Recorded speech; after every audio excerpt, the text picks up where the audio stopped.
오늘 저에게 주신 하나님의 말씀은 신약 성경 데살로니가 후서 3장 1절부터 5절까지 말씀입니다. 데살로니가 후서 3장 1절부터 5절까지 말씀입니다. 다 찾으셨으면 저희 한 절씩 교독하겠습니다. 끝으로 형제들아 너희는 우리를 위하여 기도하기를 주의 말씀이 너희 가운데서와 같이 퍼져나가 영광스럽게 되고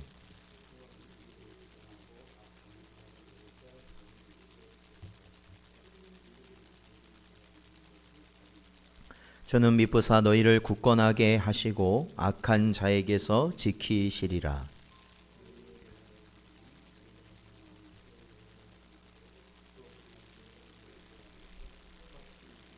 함께 읽겠습니다. 주께서 너희 마음을 인도하여 하나님의 사랑과 그리스도의 인내에 들어가게 하시기를 원하노라. 아멘. 기도하겠습니다.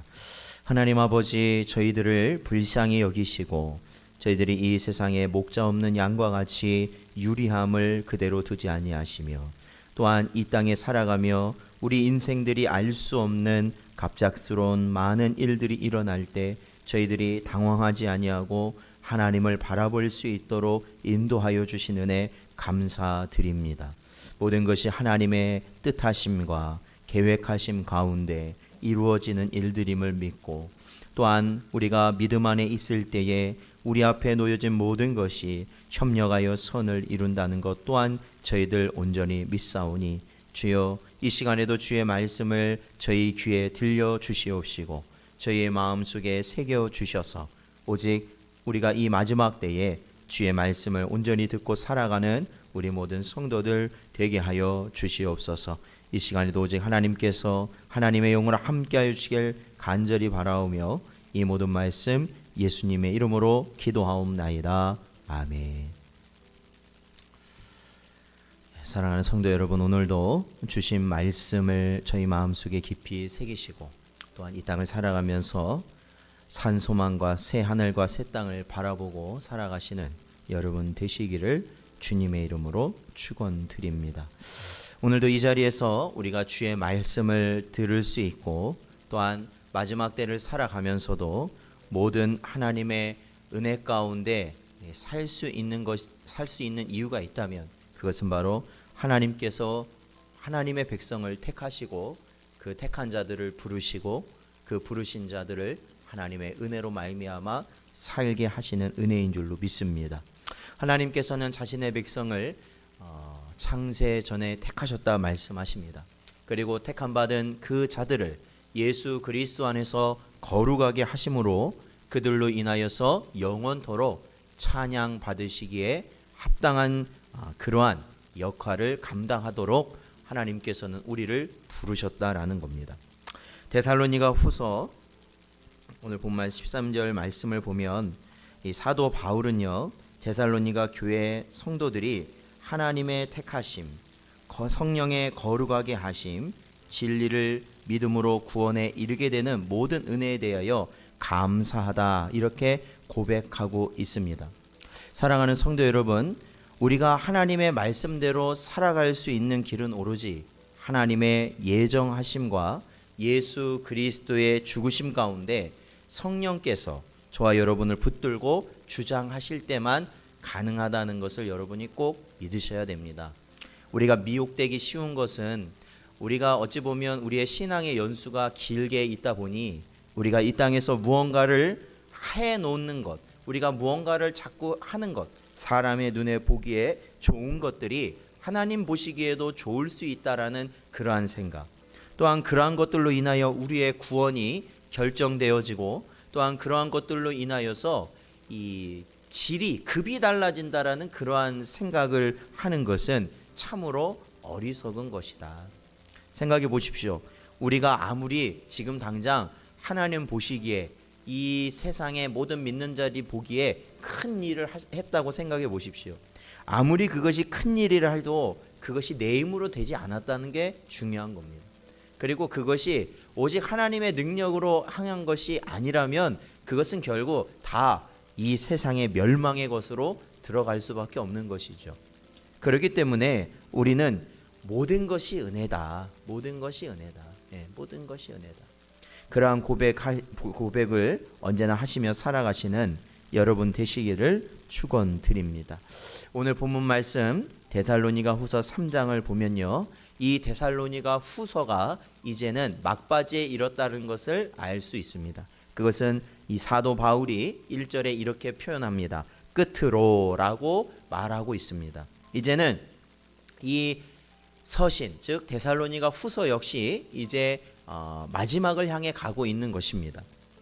자, 그는 이 마지막 이 끝으로라는 말로 시작하여서 이 데살로니가 교인들에게 당부하는 것이 무엇이었는가? 그것은 바로 자신들을 위하여서 기도해 달라라는 부탁이었습니다.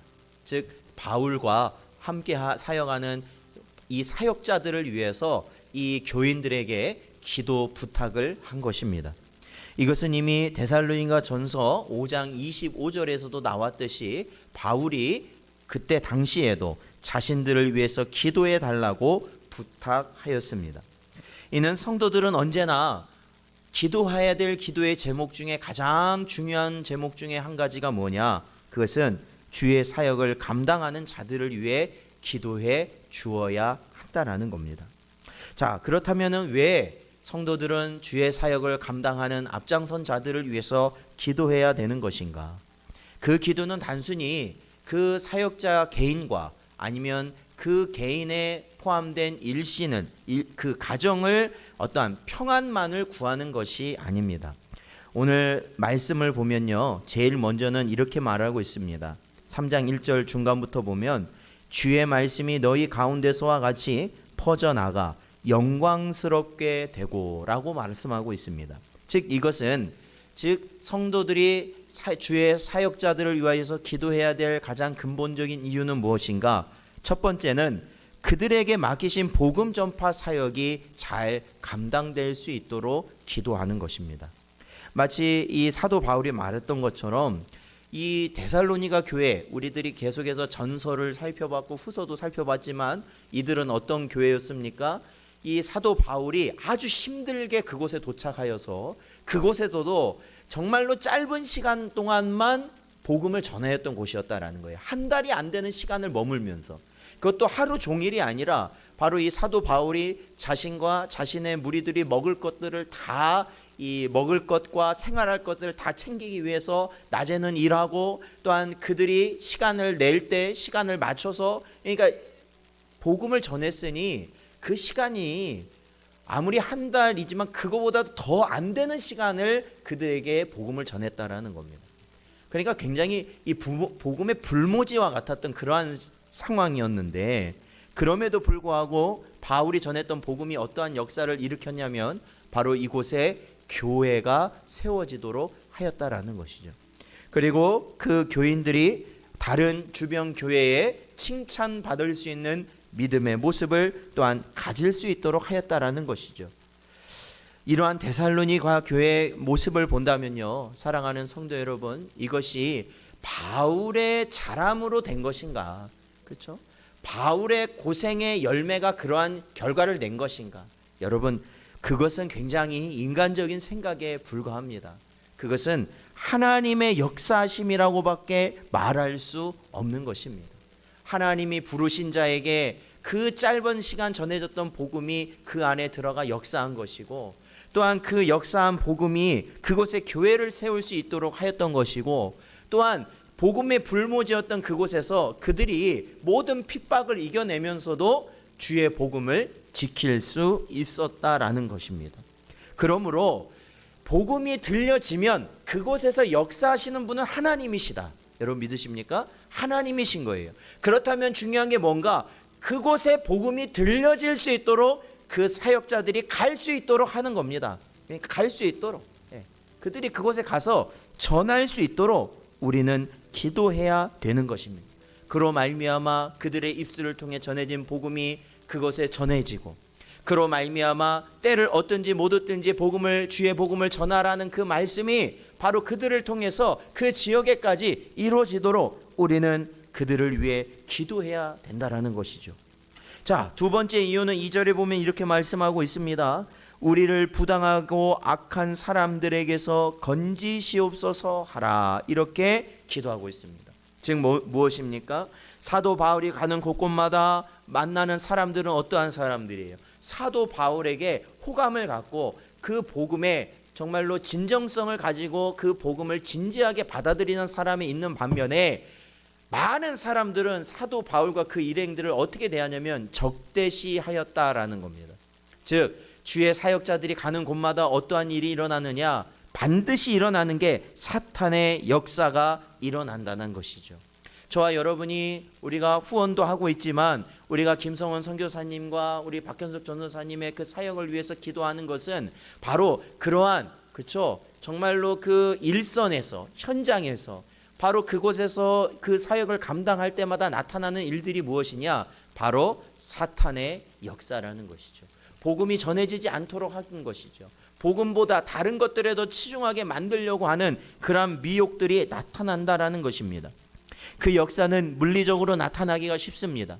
즉 사도 바울이 복음 사역을 감당할 때 사도 바울에게 저항했던 사람들을 보면은 그 사람들은 열혈 유대주의자였습니다. 그들은 자신의 생명을 아끼지 않고, 그러니까 그들이요, 그 극단적인 유대주의자들이 생명을 아끼지 않고, 자신의 생명을 아끼지 않고 누구를 죽이려고 했냐면 바울을 죽이려고 했다는 겁니다.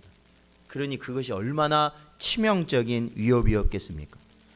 이들은 바울이 가는 곳마다 따라다녔습니다. 이들이 바울이 가는 곳마다 이들도 함께 여행을 하는 겁니다. 따라다니면서 그곳에 바울이 얼마나 악한 자이고 얼마나 잘못된 자이고 얼마나 파렴치한 범인, 그 사람들이 그렇게 선동하여서 결국엔 바울이 거기서 더 이상 전도 사역을 할 수 없도록 만드는 역할을 했어요. 그것뿐만 아닙니다. 바울을 어떻게 해요? 관원에 끌려가게 만들어서 그곳에서 어떻게 합니까?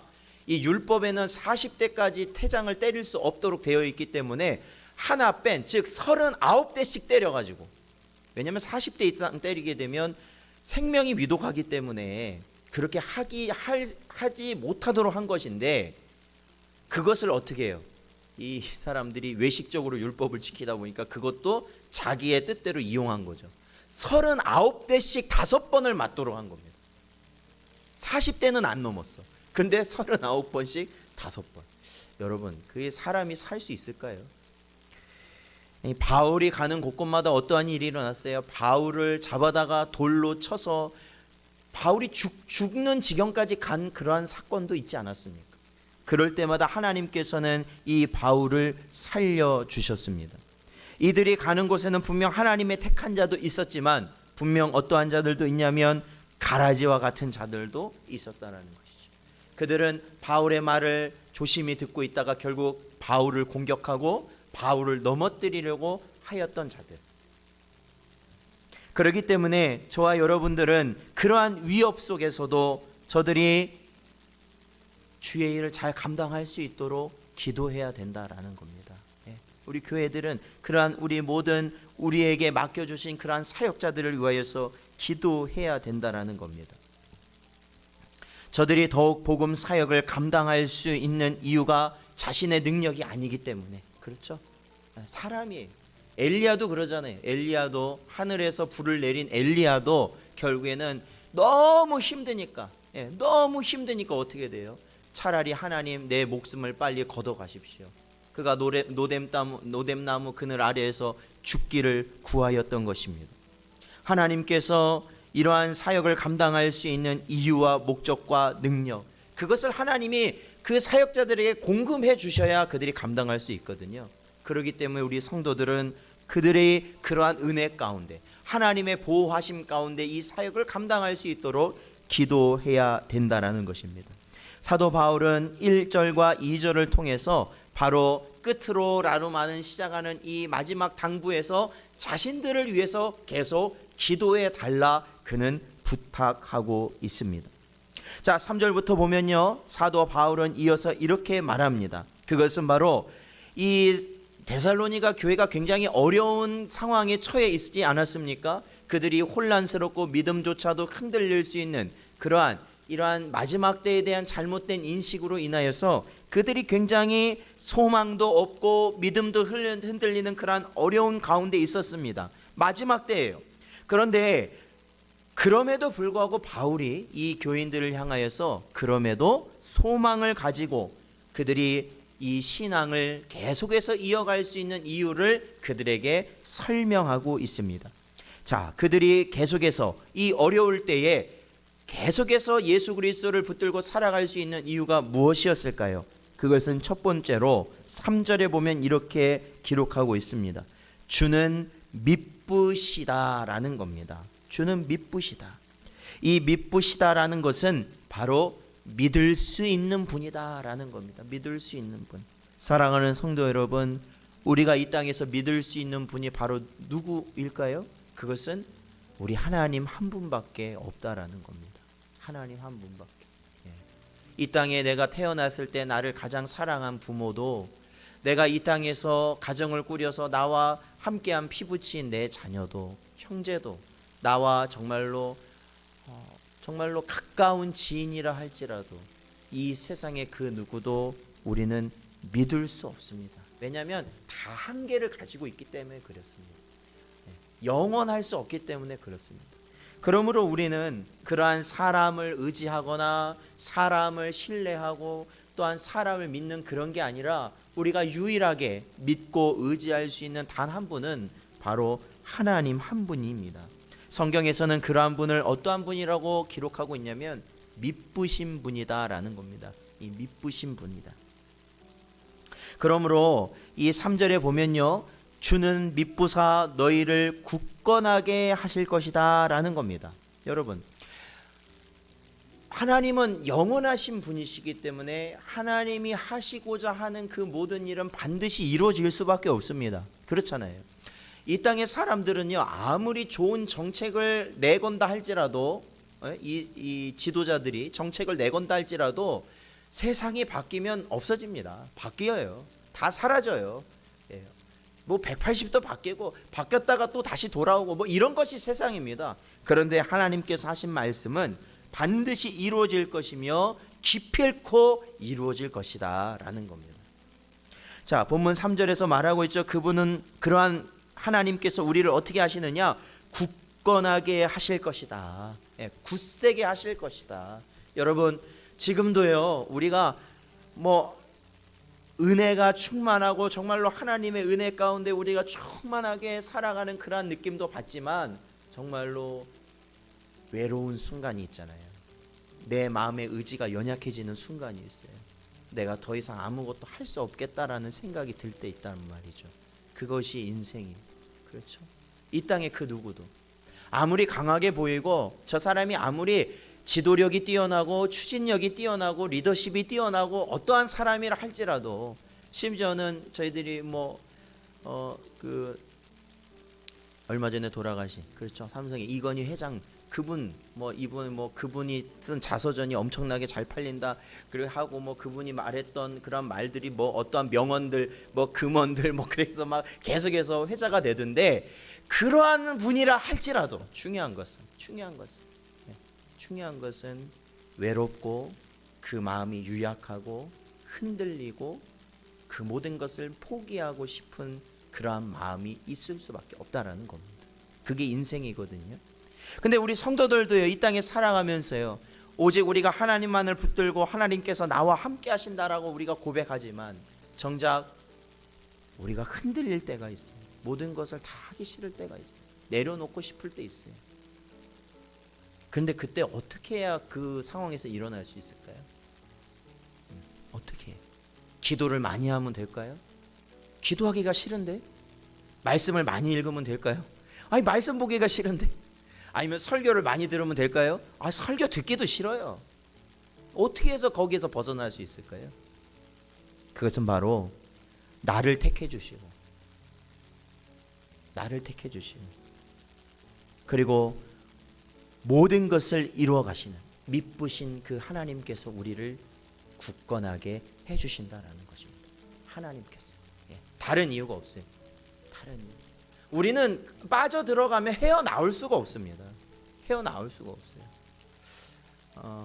내가 오늘 기사인가요? 오늘 기사를 보니까 저희가 뭐 위생에 아주 철저히 하다 보니까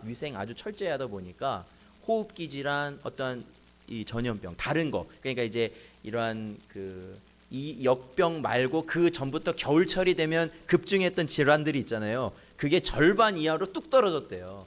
하도 그냥 손소독하고 그냥 뭐 하니 그 걸릴 틈이 없는 거죠. 근데 뭐가 오른지 아세요? 그 반면에 이 질병은 올랐대요. 정신병.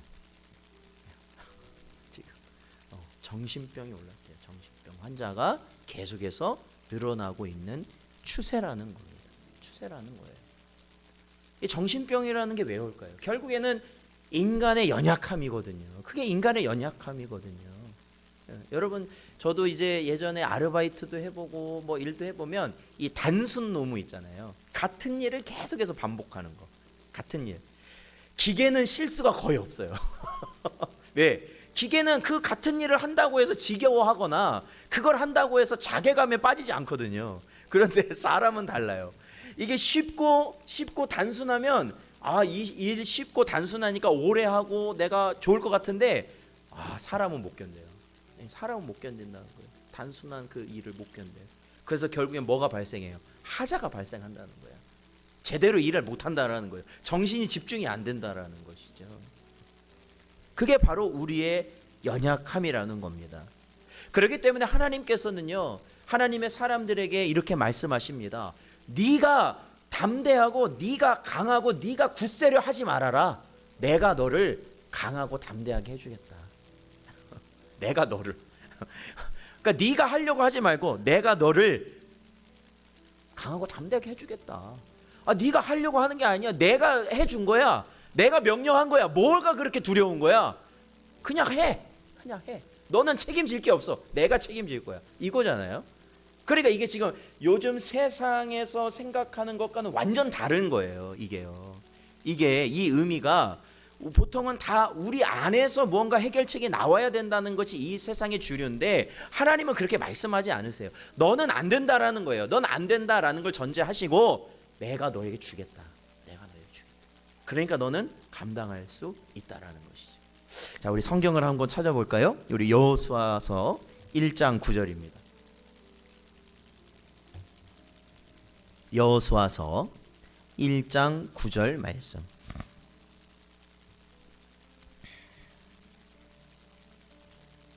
여호수아서 1장 9절 말씀. 자, 같이 읽겠습니다. 시작. 내가 내게 명령한 것이 아니냐? 강하고 담대하라. 두려워하지 말며 놀라지 말라. 네가 어디로 가든지 내 하나님 여호와가 너와 함께 하느니라 하시니라. 아멘. 그렇습니다. 여러분, 여기서 우리가 중요하게 봐야 되는 건 성경의 일관적인 관점인데, 중요한 것은 우리가 예수를 믿는다고 해서 이 사람이 변하는 것은 없다라는 겁니다. 변하는 건 없어요. 뭐가 변해요? 없어요. 이 사람이 뭐 전에는 구원받고, 이것도 다 하나님께서 하시는 거 아니에요? 우리를 의인이 된다는 게, 우리가 의인이 된다는 개념이 그거예요. 우리가 하나님 보시기에 의인이라고 그러잖아요. 우리가 의인, 예수 믿으면 의인이라고 그러지 않습니까? 의인이라는 개념 자체가 뭐냐면 내가 변한 게 아닙니다. 변한 게 아니라 나를 그렇게 보신다라는 거예요. 예수님이 나와 함께 하시기 때문에 예수님의 의로움으로 나 자신도 하나님이 의롭게 보시기 때문에 의인이라고 말을 하는 거지, 내가 의롭게 된 것이 아니라는 겁니다. 그리고 우리가 이 땅을 살아가면서도 하나님의 백성으로 사는 자들은 사실 어떻게 살아요? 선한 일을 보통 하면서 살잖아요. 그렇잖아요. 하나님 앞에서도 그렇고 세상 앞에서도 그렇고 양심적으로 선한 일을 하면서 살잖아요. 근데 그것도 내가 어떤 변해서 그것을 감당하는 것이 아니라, 그렇죠? 변해서 감당하는 게 아니라 어떻게 감당해요? 내 안에 성령께서 나를 마치 여기 있는 그 있죠, 말, 고삐, 그렇죠? 그것을 끌는 듯이 우리를 끌고 가시기 때문에 우리가 전에 나는 악한 거 하고 싶지, 아니 나는 즐거운 거 하고 싶어. 내가 마음에 드는 거 있잖아. 내 스타일이 있다고요. 그러니까 우리는 우리 스타일이 있잖아. 다 보면 내 스타일이 있거든요. 어머, 내 스타일이 있어요. 그런데 하나님은 어떻게 해요? 하나님이 원하시는 대로 우리를 끌고 가시는 거란 말이죠. 그것이 바로 은혜라는 겁니다. 그것이 은혜. 그러니까 우리가 솔직히 신앙생활 하면서 하나님 말씀이 너무 좋아. 내가 기도하는 게 너무 좋아. 여러분 사실은요 그게 착각이에요. 내가 하는 게 내가 좋은 게 아니라 하나님이 그 자리로 나를 끌어다 놓으시는 거예요. 기도하라고, 말씀 보라고, 성경 읽으라고, 말씀을 들으라고 끌어다 놓으신다라는 것이죠. 자, 그러므로 하나님께서는 어떻게 말씀을 하시냐면은 내가 너와 함께 하고 있으니까 담대하라는 거예요. 강하라는 거예요. 내가 너와 함께 하고 있으니까. 그것입니다. 자, 그러므로 말미암아 그 미쁘신 하나님께서 우리 모두에게 무엇을 약속하셨냐면 모든 원수로부터 우리를 지키신다 약속하신 거예요. 이 말씀을 통하여. 모든 무엇으로부터요? 원수로부터 지키신다. 사랑하는 성도 여러분, 이 땅의 원수, 우리가 싸워야 될 원수는 누굴까요? 육신의 원수? 사실 우리가 이 땅을 살면서 보여지는 모든 안 좋은 어려운 상황들은 눈에 보이는 사람이라든지 환경을 통해 오는 게 분명하지만 우리 성도들은 반드시 그것을 분별해야 되는 겁니다. 그 사람 아니면 그 환경이 문제가 아니에요. 그러니까 그 사람이 문제가 아니라 오늘날 이 코로나, 이 역병이 문제가 아니라는 겁니다. 무엇을 봐야 되냐? 그 이면을 봐야 된다는 거죠. 영적 분별이 우리 안에서 이루어져야 된다라는 것입니다. 그래야 우리가 싸울 수 있다라는 겁니다. 그래야 우리가 제대로 싸울 수 있어요. 성경은 말하잖아요. 우리의 싸움은 어떠한 싸움이라는 거예요? 혈과 육의 싸움이라는 게 아니라는 겁니다. 혹시 내일 누구랑 싸움이 예정되어 있다면 그 사람과 싸우지 마십시오. 그 사람과 싸우지 마십시오. 그 사람과 싸웠다가는 우리는 그 싸움에서 지는 겁니다. 그 순간 집니다. 그렇잖아요. 간혹 우리가 막 각오를 하고 막 만날 사람들이 간혹 있잖아요. 뭐 명절 때 되면 또 있고 또 이제 중요한 날 있으면 있어요. 이제 평소에는 볼 일 없다가 갑자기 어떤 정기적인 행사라든지 모임이라든지 직장에서도 그렇잖아요. 평소에 안 보다가 그 사람을 봐야 될 때가 있으면 마음에 그냥 각오를 하고 내일은 내가 저번에 진 복수를 내가 반드시 해줘야겠지. 막 이런 마음으로 일을 갈고 가는데 그렇게 갔다가는 100점 100패입니다. 100점 100패. 왜? 영적인 싸움을 우리가 분별하지 못했기 때문에 그렇습니다. 그런데 중요한 것은요, 하나님께서 그 모든 보이지 않는 영적 싸움조차도 하나님의 백성들이 어떻게 하게 하신다? 반드시 승리하도록 하실 줄로 믿습니다.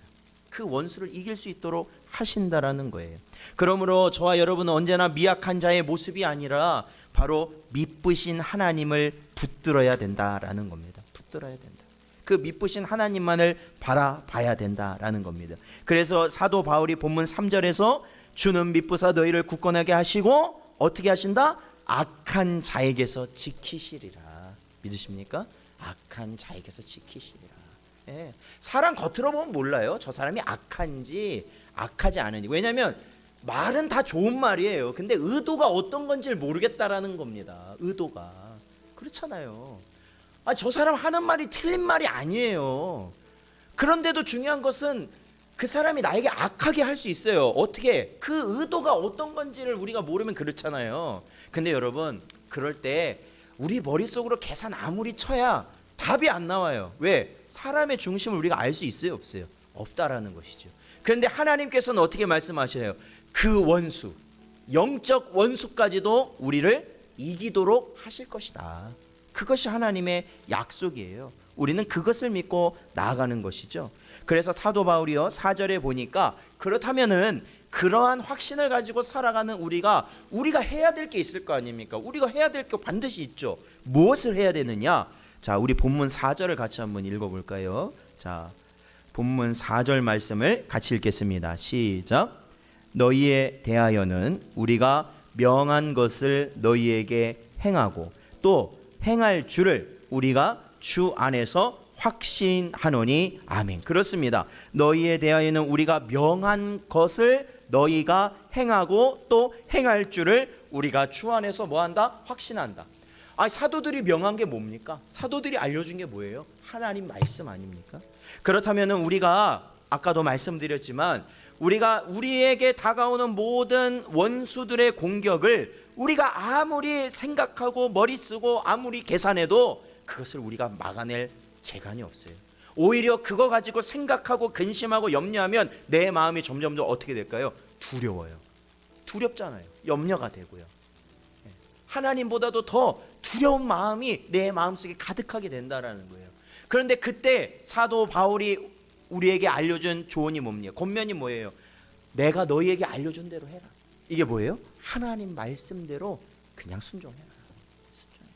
다른 거는 다 하나님께 맡기고 하나님께서 책임진다 하셨고 하나님이 이기는 결과를 우리에게 이미 주셨기 때문에 그거를 다 하나님께 맡기고 너희는 하나님이 너희에게 주신 말씀에 복종하라 말씀하신 거예요.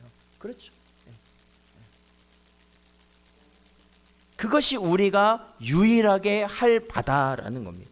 그것이 미쁘신 하나님을 믿는 자의 모습이라는 것이죠. 그래서 어떠한 상황에서도 우리가 하나님의 말씀을 최선을 다해서 지키는 겁니다. 최선을 다해서 지키는 것. 그러므로 성도는 어떻습니까? 정말로 참된 성도는 자신의 상황이 어떠하든지 하나님의 말씀을 변개하지 않는 겁니다. 그렇죠? 변개한다는 건 무슨 의미예요? 내 식대로 해석하지 않는다라는 겁니다. 내 식대로.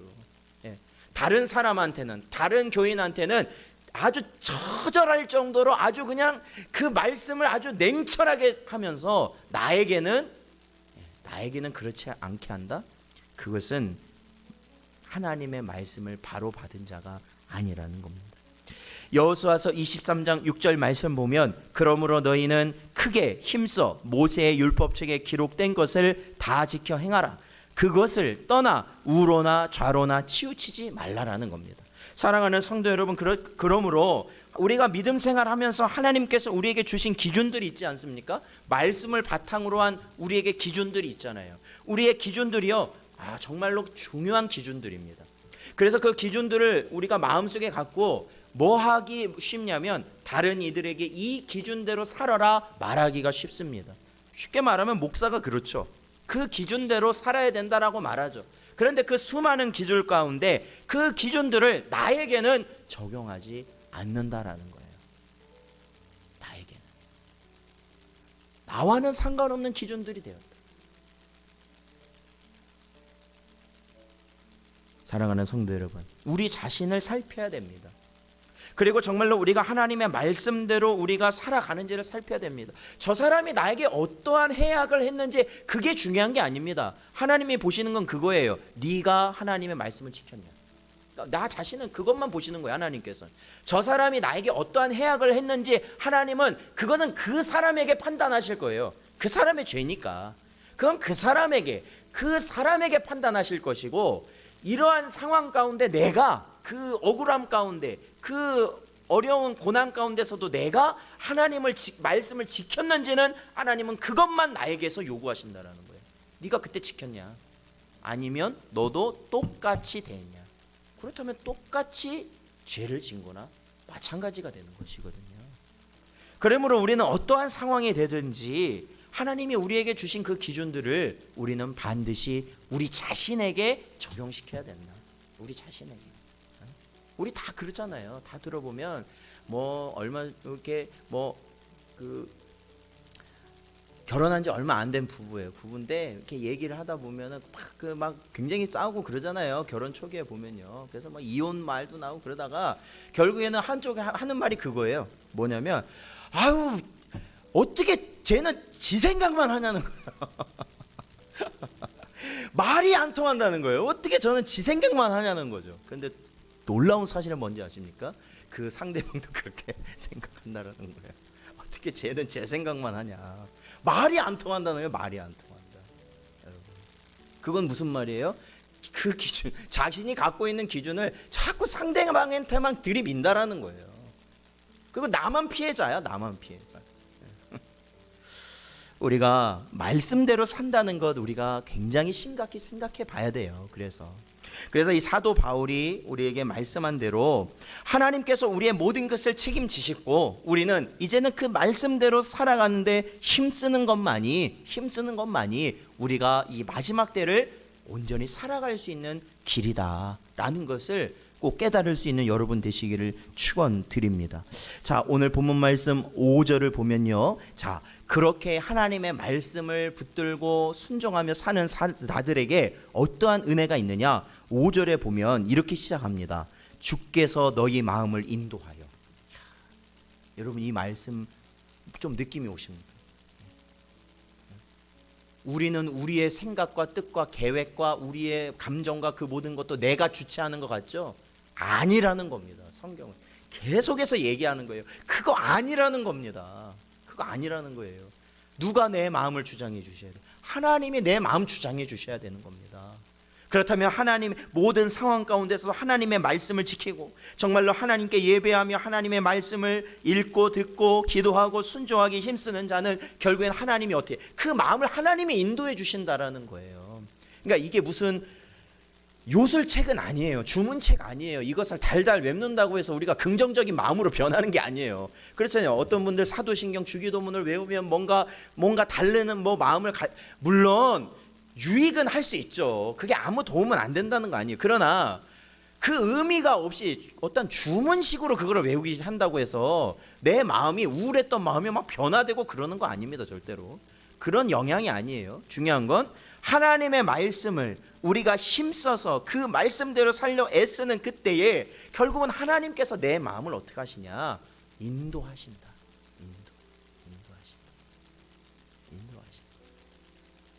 그 마음을 어디로 인도하십니까? 이 땅이 아무리 힘들고 어렵고 정말 사랑이 없고 근심과 염려와 고통과 정말 절망과 그 모든 상황 가운데 이 땅에 얼마나 많은 사람이 죽어나가는지 아시잖아요. 자살 1위는 떨어질 기미를 안 보여요. 우리나라에. 세계의 다른 나라에서 보면 우리는 참 즐기기 좋아하고 놀기 좋아하고 맛을 알고 뭐 등등등 해서 뭐 우리나라에 대한 광고를 많이 하지만 현실은 그런 나라에 사는 사람들은 다 죽기를 원한다라는 거예요. 빨리 죽고 싶다. 이 짐을 벗고 싶다. 그런데 성도들에게 있어서는 그러니까 우리도 그런 마음이 있잖아요. 없다고 부정 못 하잖아요. 사실은요. 그 공허함, 뭐예요? 그 벗어날 수 없는 그 공허함, 그 공허함, 그거 어떻게 할 거예요, 그거를? 근데 사실은 그게 아주 순간이거든요. 그 순간에 선을 넘어가 버리면 죽는 겁니다, 그냥. 사실은요. 대부분이 그래요, 대부분이. 알잖아요. 내 몸이 움직여지질 않아요, 그 순간은요. 그 겪어보신 분이면 아시겠죠. 죽음의 직전까지 가본 분이면 아시겠지만 내 의지대로 안 됩니다. 살고 싶은 그런 게 아니라 그 직전까지 갔을 땐 내 몸이 아니에요. 이미. 근데 그 순간 어떻게 하신다는 거예요? 하나님의 백성은 하나님께서 어떻게 하신다라는 거예요. 그 마음을 인도해 주신다. 그 마음. 그 어둠 가운데서 양지로 인도해 주신다. 어떻게 내가 헤어나왔는지 모르겠어요. 그냥 죽었어야 맞아요. 근데 전 그때 죽었어야 맞아요. 그런데 나와 있더라. 이것을 뭐 다른 걸로 어떻게 말할 수 있을까요? 바로 그런 분이 하나님이시라는 겁니다. 사도 바울은 우리 데살로니가 교인들에게 바로 그러한 하나님을 가르치고 있는 거예요. 그래서 결국 이 교인들, 이 성도들의 마음을 인도하셔서 하나님의 사랑과 그리스도의 인내에 들어가게 하실 것이다. 그렇죠? 우리가 아무리 사랑해야 이거는 자의적인 사랑입니다. 내 입속이 거기 다 들어가 있는 거예요. 우리가 많이 참아봐야 참을인 3개밖에 안 돼요. 3개짜리밖에 안 된다고요. 이 세상은요. 그러나 하나님의 사람은 하나님이 어떻게 하신다? 하나님의 사랑으로 이끄시고 그리스도의 인내함으로 들어가게 하셔서 이 땅의 사람은 이겨낼 수 없는 모든 것을 이겨내게 하시고 최후의 승리를 얻을 수 있게 하신다 말씀하신 것이죠. 사랑하는 성도 여러분, 오늘도 이 주신 말씀을 우리가 마음에 새기시고 이 마지막 때에 오직 우리 주님만 바라보며 살아가시는 여러분 되시기를 주님의 이름으로 축원드립니다. 기도하겠습니다. 아버지 하나님 감사합니다. 이 시간에도 저희들의 마음을 주장하시고 오직 하나님께서 원하시고 뜻하시는 그 길을 향해 나아갈 수 있도록 인도하여 주셔서 오늘도 지치고 아버지 하나님 힘든 육신을 끌고 이 자리로 나올 수 있도록 인도하시는 애 감사합니다. 오늘도 주신 말씀을 통해서 우리의 영이 살아나게 하시고 참으로 우리가 이 땅 가운데 주님만을 의지하며 살아가는 것이 복된 길임을 깨닫고 저희들이 오늘을 마감하고 내일을 준비하며 살아갈 때에도 우리가 악하게 먹었던 마음들, 우리가 세상 사람과 같이 생각했던 모든 것들을 이제는 다 밀어내고 오직 예수 그리스도의 마음을 품을 수 있도록 인도하여 주시옵소서. 언제나 함께 하시길 바라오며 예수님의 이름으로 기도하옵나이다. 아멘. 저희 찬송가 480